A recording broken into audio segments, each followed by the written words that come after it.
इमरान खान साहब और शेख रशीद साहब के बाद अब आज़म सवाती साहब ने भी ये कहना शुरू कर दिया है कि मैं रोज़ घर से ये सोच कर निकलता हूँ या अपने ख़ानदान को ये कह के निकलता हूँ कि हो सकता है मुझे कत्ल कर दिया जाए और मैं शाम को ज़िंदा सलामत वापस ना आऊँ।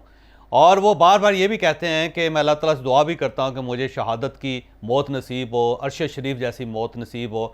और साथ साथ बहुत सारे इदारों के ऊपर वो उंगली भी रख रहे हैं। बल्कि उन्होंने रावलपिंडी बार में जो खिताब किया वो पहले खिताबात जो उनके थे उनसे ज़्यादा ख़तरनाक है और ज़्यादा ओपन है। उसमें उन्होंने एजेंसियों का नाम लिया, उसमें उन्होंने कहा कि मुझे ISI ने उठाया, उसमें उन्होंने बल्कि आर्मी चीफ का नाम लेके भी कुछ एतराज़ात किए और इसके साथ साथ बहुत सारी चीज़ें उन्होंने कहीं। मैं कोशिश कर रहा हूँ कि आपको उस किताब के कुछ हिस्से सुना सकूँ क्योंकि सारे हिस्से सुनाए नहीं जा सकते। बहरहाल कुछ हिस्से जो हैं आप मुलाहिजा कर लें और फिर हम इसके बाद बात करते हैं। सुन लें, आज तक इसका इख्तियार मेरे परवरदिगार की सवरनिटी के बाद आवाम और आपके वोटों से मेरे पास है, लेकिन बदकिस्मती से ये इख्तियार इससे बालातर पाकिस्तान के पास रहा है। वो अपने बूट की नोक के ऊपर जो है इस आइन को जिसका उसने हलफ लिया हुआ है, मेरे वकला रूल ऑफ लॉ क्यों नहीं है, उसकी बुनियाद करप्शन है। और करप्शन का सरदार आज तक कौन रहा है? इस वक्त 7 गुना बड़ी अफवाज का जो अप्रैल के अंदर मुकर्रर किया जिसका नाम है जनरल पांडे, उसकी टोटल मालियत 29 लाख रुपया है। और जब पकड़ा जाता है, कौन पकड़ता है? मैं और आप पकड़ेंगे इंशाअल्लाह। उससे पूछा जाता है कि अरबों रुपया किधर आया, तो एहतियार के लोगों को लटकाया जाता है। जिस तरह आज़म सवाती ने कहा, तुमने 16 अरब रुपया जो मेरे मुल्क का NRO 2 में गया, क्या तुमने करप्शन की इजाज़त दे दी गई है? तो उसको रियासत से जोड़ा गया। जो शर्मनाक हरकत। आज सुन ले ज़रा तर्जुमान का, मेरा सबसे बड़ा दुश्मन मेरी कौम, मेरी फौज का सबसे बड़ा दुश्मन इंडिया का तर्जुमान क्या कहता है कि मेरे चंद जर्नेलों का काम, चंद जर्नेलों का, सबका नहीं, सब मेरे सर के ताज, चंद जर्नेलों का काम वीडियो बनाना है ताकि ब्लैकमेल कर सके। आपसे पहले मेरे तो जितने चीफ रहे हैं उन्होंने तो एलिजेंस लिया है दुबई का, स्कॉटलैंड, बेल्जियम और कहाँ कहाँ का, सऊदी अरब का। तो आपका टेस्ट है और अल्लाह करे कि आप इस टेस्ट के अंदर कामयाब हो जाएं। वो तमगे आपके सीने पे जो है वो लगाए हैं जो मेरे अफवाज की और मेरे 22 करोड़ लोगों की इज्जत है।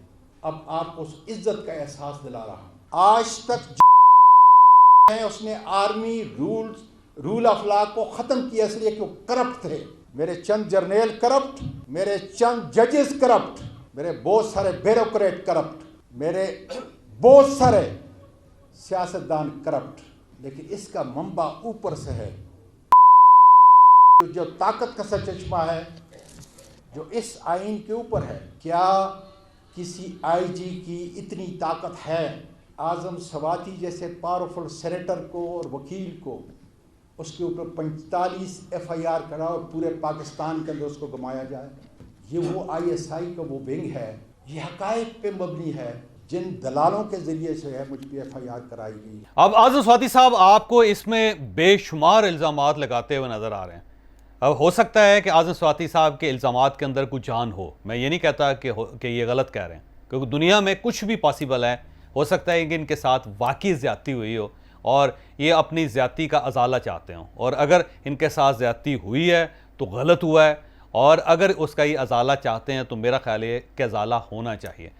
जो इनसे माफ़ी मांग सकता है उसको माफ़ी मांग लेनी चाहिए, जो इनको रिलीफ दे सकता है उसे रिलीफ दे देनी चाहिए, और साथ जिसने ज़्यादती की है उसे ये भी चाहिए कि वो एतराफ़ करके ये भी डिक्लेयर करे कि आइंदा इस किस्म का कोई कदम नहीं उठाया जाएगा। अगर ये वाकई इनके एतराज़ात के अंदर जान है तो फिर सेम इसी तरह इमरान खान साहब ये कह रहे हैं कि मुझे कत्ल करने का एक प्लान C भी बना दिया गया। पहले वो कहते थे प्लान A है, फिर वो कहते थे प्लान B है, अब वो कहते थे प्लान C है, जिसमें वो एक गांव का जिक्र भी कर रहे हैं, 2 लोगों का जिक्र भी कर रहे हैं, उनको पैसे दिए गए उसका भी जिक्र कर रहे हैं, इसके अलावा बेशुमार चीज़ों का जिक्र कर रहे हैं। शेख रशीद साहब भी आप देख रहे हैं कि हर जगह जब भी उनको पुलिस उठा के किसी न किसी जगह लेकर जाती है तो एक तो विक्टी का निशान बनाते हैं, जैसे उन्होंने इंडिया फतह कर लिया, और इसके साथ साथ वो इल्ज़ाम लगा देते हैं किसी के ऊपर कि अगर मुझे कुछ हुआ, अगर मुझे सर्दी लग गई, अगर मेरी टांग में दर्द हो गया, अगर मेरी जान चली गई, अगर मुझे किसी ने कत्ल कर दिया तो ये 4 लोग हैं जिनके ऊपर या 5 लोग हैं जिनके ऊपर मुकदमा दर्ज किया जाए।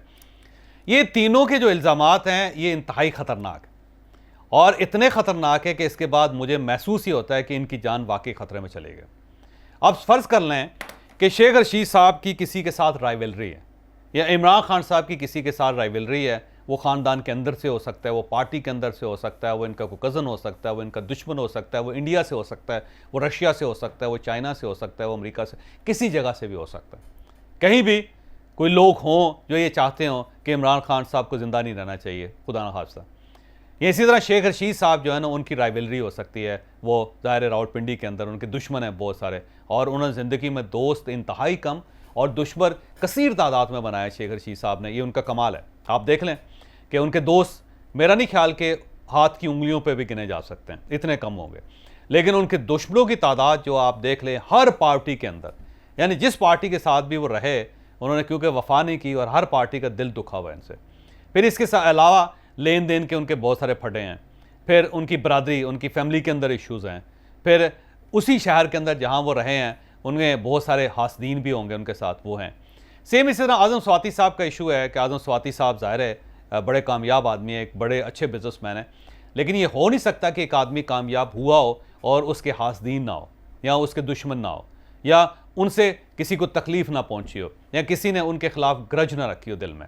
तो ऐसा मुमकिन है। दुनिया में इंसान के बारे में कहते हैं कि इंसान के कुछ सुख भी होते हैं और कुछ दुख भी होते हैं।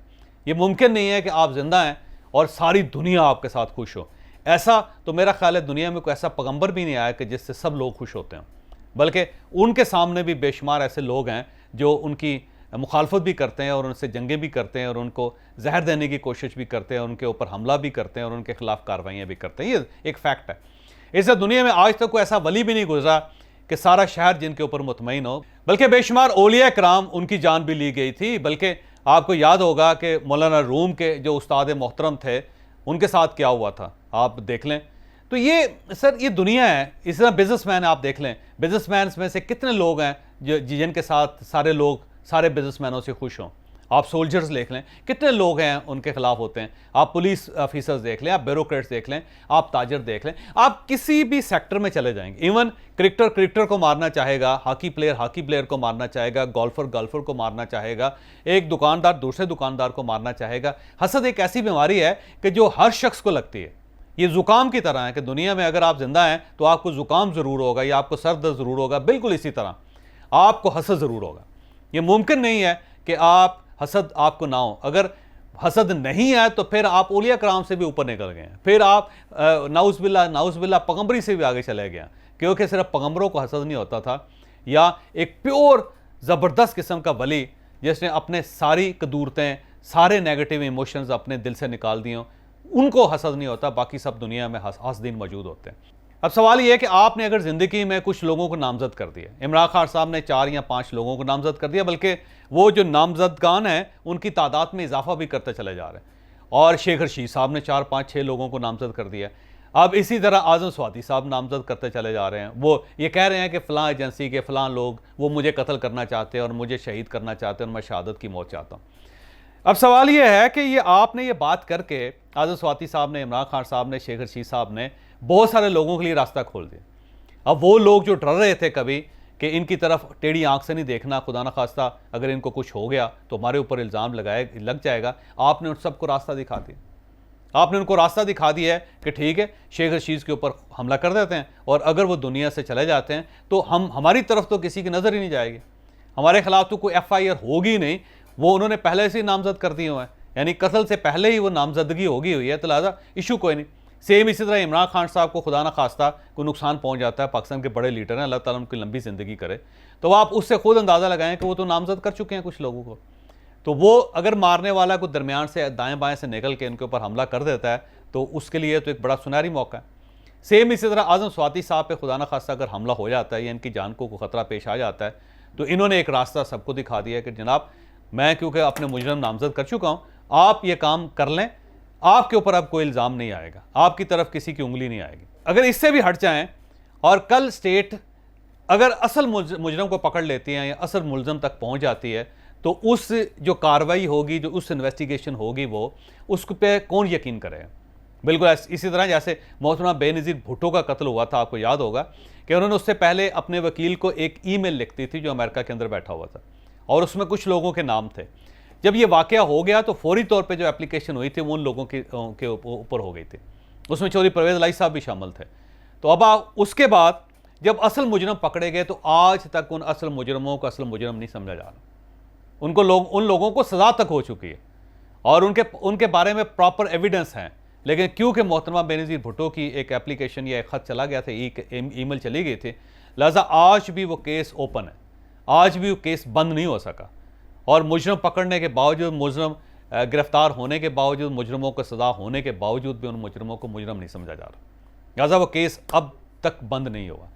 तो सेम अगर इसी तरह खुदा न खास्ता हो जाता है तो फिर मेरा ख्याल ये है कि एक नया पंडोरा बॉक्स पाकिस्तान में खुल जाएगा, फिर नए केस बनेंगे, फिर नए सिरे से तहकीकात होंगी, फिर नए सिरे से सज़ाएँ होंगी, फिर नए सिरे से अदालतों के अंदर मामला चलेंगे और जो असल मुजरम होगा, असल मुलजिम होगा, वो दूर आराम से साइड पे बैठा हुआ चाय पी रहा होगा, उसे अब कोई फिक्र नहीं होगी। लिहाजा मैं सीरियसली ये समझता हूँ कि इमरान खान साहब ने, शेख रशीद साहब ने और आज़म स्वाति साहब ने अपने लिए ख़तरात में इजाफा कर लिया। अब खुदा न खास्ता इनके खिलाफ कुछ भी हो सकता है, क्योंकि इन्होंने खुद ही मौका दे दिया है अपने उन हासदीन को कि जिनकी नज़रों में ये खटकते हैं, जो इन्हें पसंद नहीं करते। तो मेरा ख्याल ये कि आज के बाद इमरान खान साहब, शेख रशीद साहब और आज़म स्वाति साहब को अपनी हिफाजत खुद करनी चाहिए, क्योंकि इन्होंने अपने जो हासदीन है उनको मौका फराम कर दिया है। अब भी अगर हासदीन इस मौके का फ़ायदा नहीं उठाते तो फिर हासदीन को हासदीन नहीं कहना चाहिए। और मेरी इसके साथ साथ बाकी लोगों से भी दरख्वास्त है कि अगर आपको कोई ख़तरा है तो चुप करके सुप्रीम कोर्ट के चीफ जस्टिस साहब को ख़त लिख दें। अगर आपके पास कोई एविडेंस है तो आप गवर्नमेंट ऑफ पाकिस्तान को लिखें, किसी का नाम ना लें। अगर आप इस तरह नाम लेंगे तो आप अपनी जान को मज़ीद ख़तरे में डालेंगे। आप दूसरे लोगों को, जो असल लोग हैं, असल मुजरम हैं, उनको मौका फराम करेंगे।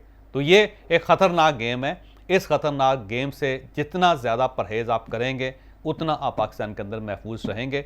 आखिर में मेरी दुआ है कि अल्लाह ताला शेख रशीद साहब को, इमरान खान साहब को, आज़म स्वाति साहब को लंबी ज़िंदगी दे और इन्हें मौका दे कि अपने पोते पोतियों, नवासे नवासियों को अपने सामने खेलते हुए बड़ा होता हुआ देखें।